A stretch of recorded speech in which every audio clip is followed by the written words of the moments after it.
I'm going to play for you something that Brandon Beane said. And look, there are two portions of it. Okay, there's the bite that everybody's going to hear, and then there's the entirety of the cut. And I do think that we're going to do the same thing. Most people are going to do the same thing that we've done to Aaron Rodgers. Some of it is Brandon Beane using, I think, a poor choice of words or explanation or whatever. But there's also something that Micah Parsons tweeted today, which kind of goes in line with most of what Brandon Beane said. Here's the idea. We've told you this before. The way to build a team is with a quarterback under a rookie contract, especially years 2 through 4, right? Year 5 is the fifth-year option. It's considerably more money. Year 1, it's not a ton of money, but depends on where you get the guy, but that money is up front. Years 2 through 4, that's not a lot of money, especially compared to the rest of the quarterbacks in the NFL. And while there's this push from people in the media to just give them what they want, right? Let's look at all of the contracts that were signed this offseason. Kyler Murray, coach fired, GM fired. Derek Carr, well, he got run out of town. Aaron Rodgers, no playoffs, and now massive cap hit coming if he doesn't play for, even does play for the Green Bay Packers. Russell Wilson, yikes, coach fired. That is a terrible contract. Deshaun Watson, terrible contract. Matt Stafford had his deal redone. Hurt, bad contract, and thoughts of the coach quitting, and they're a mess. The top 5 paid quarterbacks this year, right, 4 of them didn't make the playoffs. Deshaun, Stafford, Russell, Aaron Rodgers, Kyler Murray a 5th. Josh Allen is the only one who did. And we all clamor for Josh Allen. Why don't they have a running game? Well, it would be easier to have more weapons if your quarterback wasn't making so much money. Now, it doesn't mean you don't want to have a star quarterback, but there's a pie, and you can't go out above that pie. You got to be really fortunate to get all the right guys. Even the Chiefs, who Pat Mahomes' deal hasn't fully come online with the big money until next year, they had to part ways with Tyreek Hill because he wanted too much money. All right, so let me play for you. This is Brandon Beane on roster building. Right now are on the advantage of a rookie quarterback contract, and they had some lean years without getting too much into their build, and I don't want to suck bad enough to have to get Jamar Chase. Like, he's a heck of a talent. I'd love to have him, but you gotta go through some lean years to do that. And they were able to get Burrow 1, and I don't remember where Chase was drafted, but it was pretty high. And those guys are on their rookie deals. We're paying Stephon Diggs a pretty hefty number. We're paying Josh Allen a pretty hefty number. So there is the constraints of the cap. They have a really good team, and they got some good young players. We're going to try to get as many good players as we can through the draft and through free agency. But again, our cap situation is a little different.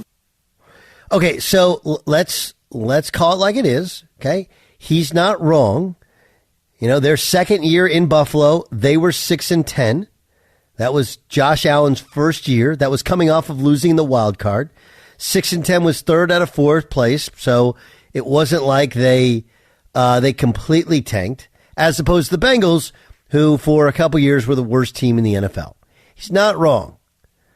On the other hand, there are other players that they've missed on, and look, the Bills went, 13 years without making the playoffs, and had some lean years, but never were so bad that they bottomed out, right? They had the 1 year in 2010 where they won 4 games. Previous regimes have made some questionable decisions in terms of quarterbacks and drafting. What everybody's going to react to is, I don't want to suck so bad that we can draft Chase. Right? I don't want to be that bad. And there's a reality to it, right? Remember, Burrow got hurt his first year, 10 games in. They were bad anyway. There was thought of firing Zach Taylor. that's what landed them, Chase. And if you remember, and I don't know how good your memory is, mine's really good, that before Joe Burrow was drafted, there were people, and we can search Twitter, before he was drafted, there were people who said Joe Burrow should pull an Eli Manning and play on a real team. Then after his first year, when he got hurt, there were people who said, you can't draft a wide receiver.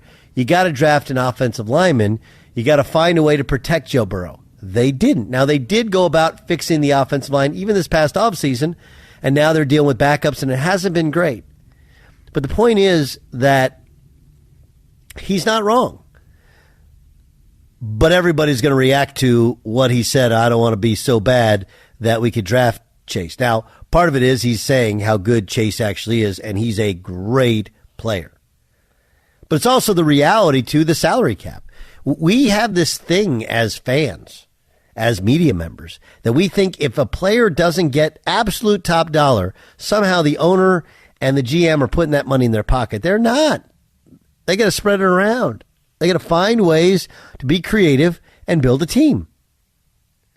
And you look at the talent of the Niners, and now the Niners are doing it with, they put a bunch of draft equity into Trey Lance, but they don't pay Garoppolo a bunch of money, don't pay Lance a bunch of money, and don't pay Purdy a bunch of money. So all of that doesn't equate to $10 million, and that's why they're able to have a roster where they can re-sign Deebo Samuel, where they'll be able to re-sign Nick Bosa, where they're able to have Fred Warner and Trent Williams and all these other star players that they have. Same for the Philadelphia Eagles, right? It's a lot like what Micah Parsons said, which is, hey, is he playing well? Is Jalen Hurts playing well? Yeah, but they got a team of dudes. How can they have a team of dudes? Well, they've drafted well, but they've also been able to spread all that money around because their starting quarterback doesn't make any money. That's the story of this league. Is the salary cap is providing this really tough choice. Hey, am I better off going with a young guy who may not be is not as experienced, might not be as good as an older guy, but costs me so much less that I can build a better team around him? And if you don't believe me, that's a huge story. Check this out. This is Micah Parsons. Okay, this is Micah Parsons.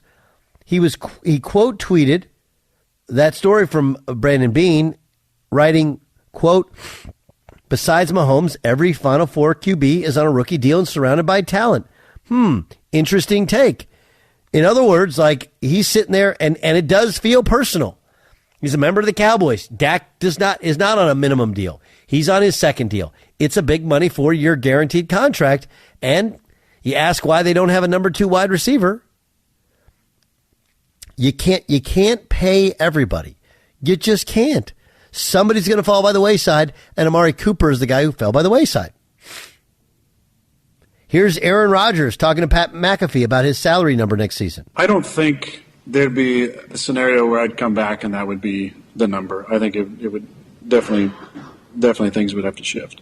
There's a lot of teams because of COVID that are strapped, and you're seeing us a lot of different contracts. They're pushing more money out in deals. They're creating certain kind of void years to allow for an easier cap hit. So there would have to be some adjustments for sure. Yeah. So I mean, like, look, the cap is a major consideration. That's why I'm always hesitant when other radio hosts or TV personalities like trade this guy, cut this guy. Like, you can't. You just can't. You got a cap hit. If you cut the guy, you may not have him on your roster, but there's still that cap hit that counts against your salary cap, and you have to replace him. All right, let me bring in Dan Beyer. Dan, Brandon Beane is, I'm sure, going to get roasted on the proverbial Twitter coals for what he said. But is it inaccurate? Is it mean? Is it wrong? I am curious just on exactly how he would get roasted, because I don't agree with his point. Like, I think that there is a responsibility of a general manager, whether you are winning or losing, to put your best foot forward. And I guess my defense would be, then how do the Kansas City Chiefs do it?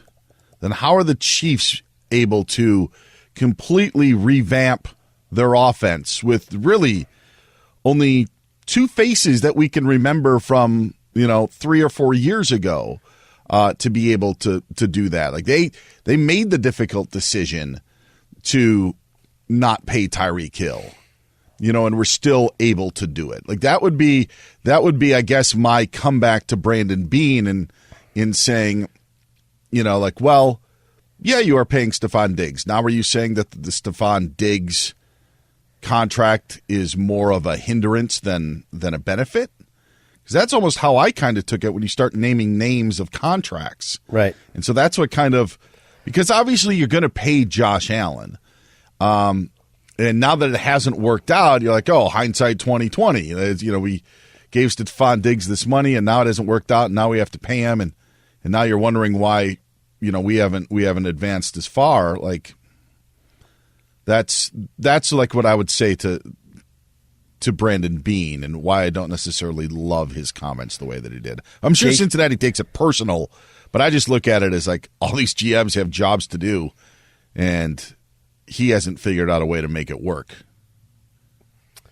to a Super Bowl ability. Yeah, I mean, I'm sure part of it is they feel like they should have gotten there last year, right? Yeah, they really should have gotten there last year. It really does come off as sour grapes after Sunday.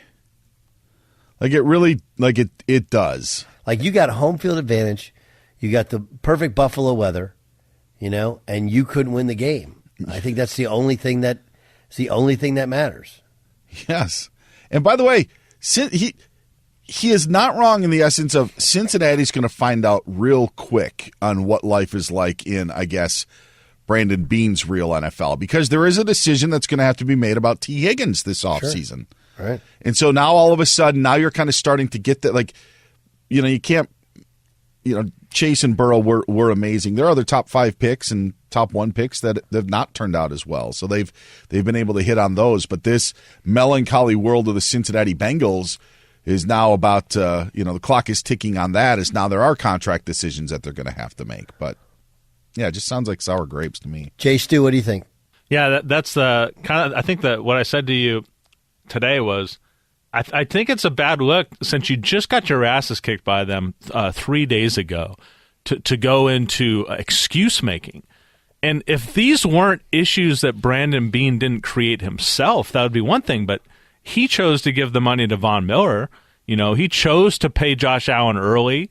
He chose to take on Stephon Diggs in that contract. I mean, it's almost like he's talking like he inherited a situation and he's trying to make excuses for it. But he dug himself this hole. His team has this window to succeed, and they're not succeeding in. I think it comes off not only sour grapes, but he's trying to deflect blame somehow when everything is on him, right? Yeah, I do think he's trying to deflect some sort of blame. He's also trying to paint an accurate picture. Like, look, you guys know I have a working relationship with a couple of really good GMs, and their whole thing is like they don't actually really care. All of them are like, I don't really care what the media says because they, that's just for entertainment. But they provided me with here's how it actually really works, And I think what the other part is that he should have given credit to is, and this a little bit disappoints me, is that he's not wrong about Jamar Chase. And Jamar Chase is a special football player. Right? I think that's the one thing that my takeaway is, like, he's saying, hey, Stephon Diggs is good, Jamar Chase is better and costs a lot less money. Right? So it is a little bit of a slight at Stephon Diggs, but it's also a lot of it about money. But I wish I would have said, he would have added to it like, hey, look, we haven't been so bad that we could be at that place and draft him. On the other hand, we got to give them credit and go, a lot of people wanted them to draft an offensive lineman. They took a wide receiver, and the thing has worked. We got to give credit where it's due. And that part was missing. But explaining how things all work and the rookie deals that's the reality of it. And that's why those guys that are in the middle don't have much value. That's why, like Baker Mayfield, like, what do you do with Baker Mayfield? Could he be a starter? Like, yeah. But okay, Baker Mayfield, we're going to pay you $7 to $8 million, to be a backup quasi starter while we get a young guy ready. Like, no way.